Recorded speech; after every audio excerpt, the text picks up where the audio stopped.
Hello, this is Alex from Games on Net, and we're checking out some alpha footage today of Contraption Maker. Now, Contraption Maker is a game that's being made by Spotkin, a studio that has some of the former developers from Dynamics, including Jeff Tennell, who was the founder of Dynamics, and you might remember them from the 90s. They made games like Star Siege Tribes, Star Siege, which was the mech version of Tribes, Red Baron, and of course the game that this looks most similar to, The Incredible Machine.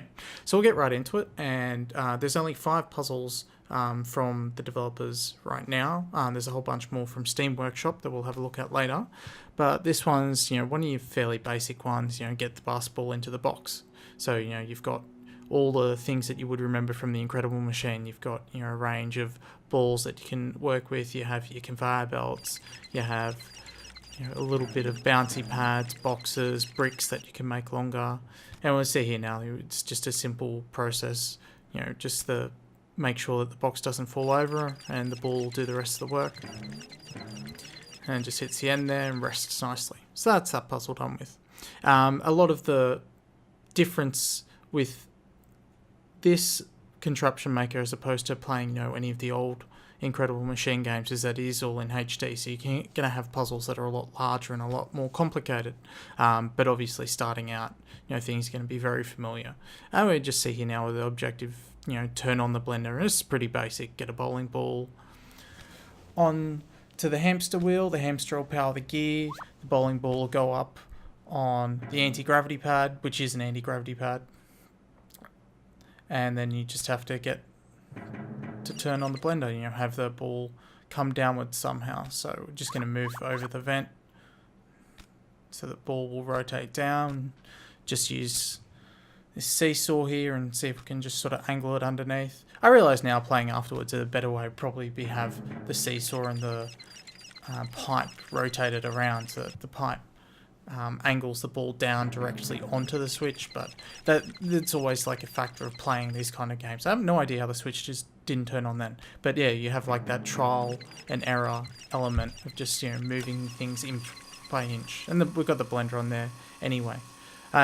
Interesting thing you notice there is when it was trying to move the seesaw that it wouldn't actually, you have like the button, the interface button that lets you rotate and change things around, and that was actually off screen when I moved it to the right hand side.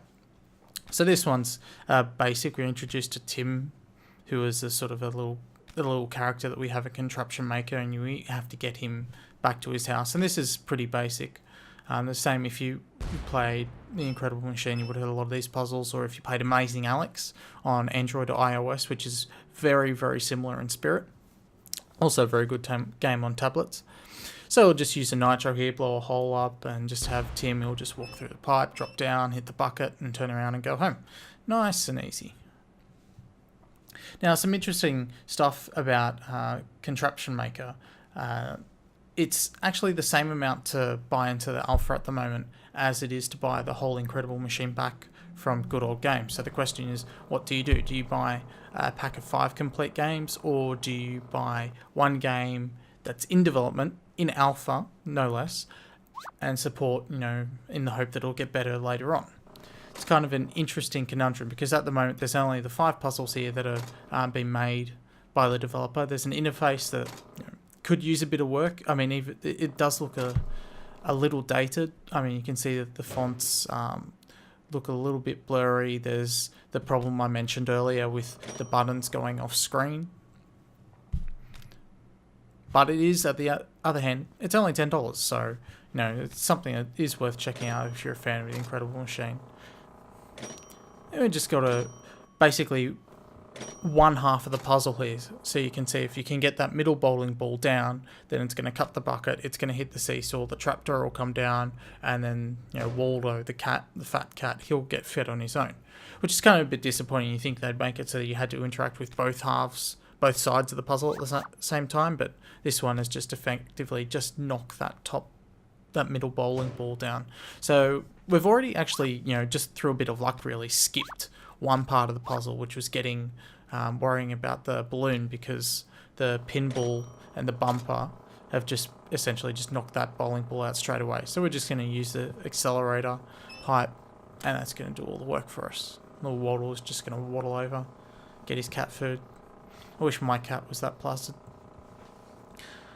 So we'd just go on to the last puzzle here and, you know, get Tim home. Yeah, you're going to have a lot of these, especially in the larger puzzles, you know, managing multiple things. We've got like a ray gun here. We have an igniter that you can use. We've got, you know, hamster wheel, a couple of gears, a pipe, a balloon and a bucket, and the brickwork on the bottom here. And you can see in the parts bin as well, we've got, you know, a balloon of our own, rope, torch, light, nitro, a couple of rubber bands, which we'll need obviously to make the gears go the correct way.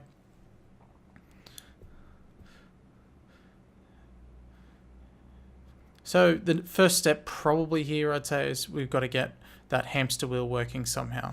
And the best way probably to do that, don't think, yeah, you can't attach the rope to the gears. You can only do that with rubber bands. But we can attach it to this balloon, and that balloon should float upwards and it'll pull the trigger.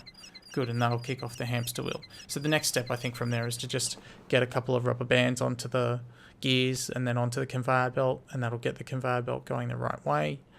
See if we can just do it with one. It doesn't look like it. Yeah, no, and Tim's just going to run off to the right there. So we have to go on the larger gear and then move it to the smaller gear.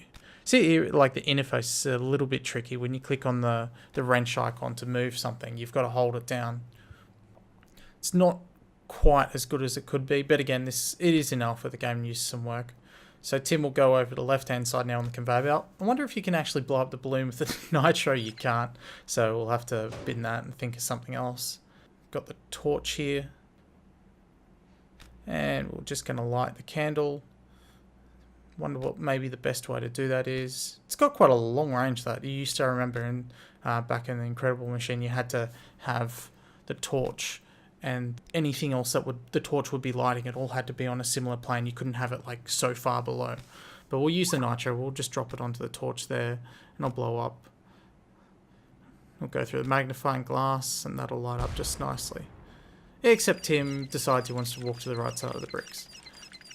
Not a problem, so we'll just have to put something in the way. See if we can slow down the belt a bit. And you can speed up the rate at which the puzzle plays out, which is always good if you just want to test things really, really quickly. Be important too, because you can have quite large puzzles in Contraption Maker. And yep, Tim, he'll just hit the ignition, he'll just walk back, and done nice and easy. So this is pretty much, like you said, is the Incredible Machine in all but name, essentially. It's made by some of the same people, but the advantage we've got here is the Steam Workshop, where you can just make puzzles of your own and upload them, and you can see a whole bunch of them here. You know, Basketball Lab, which is a huge, huge puzzle.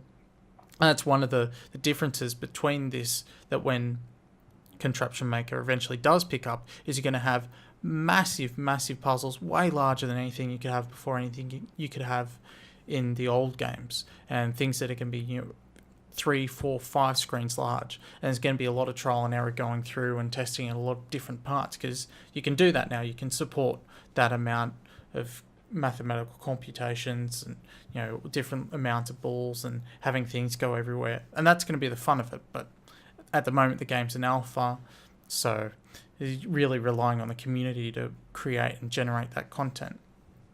But it also does mean that you can recreate a lot of the older puzzles, some of the fun ones that you used to play from the Incredible Machine. I don't think you're going to have any of the multiplayer. I seem to remember from the Incredible Machine 3, they had some of those co-op games, but you do have this basic bouncing. It's almost just like an instructional puzzle, really. It shows you how different balls react differently, and the object is just essentially look to the left and pick the right ball, the one that bounces properly, to knock off the 8 ball. And it just shows you how everything reacts. And see, the green bouncy one's the only one that goes up far enough. So that's it. That's just pretty much all there is. If you want to go through the Steam Workshop, you can find lots more puzzles, certainly ones that are more complex, that are the ones that the developers have created, but they're going to keep working on that, and they're going to keep providing more. So that's all for now, and thanks for watching.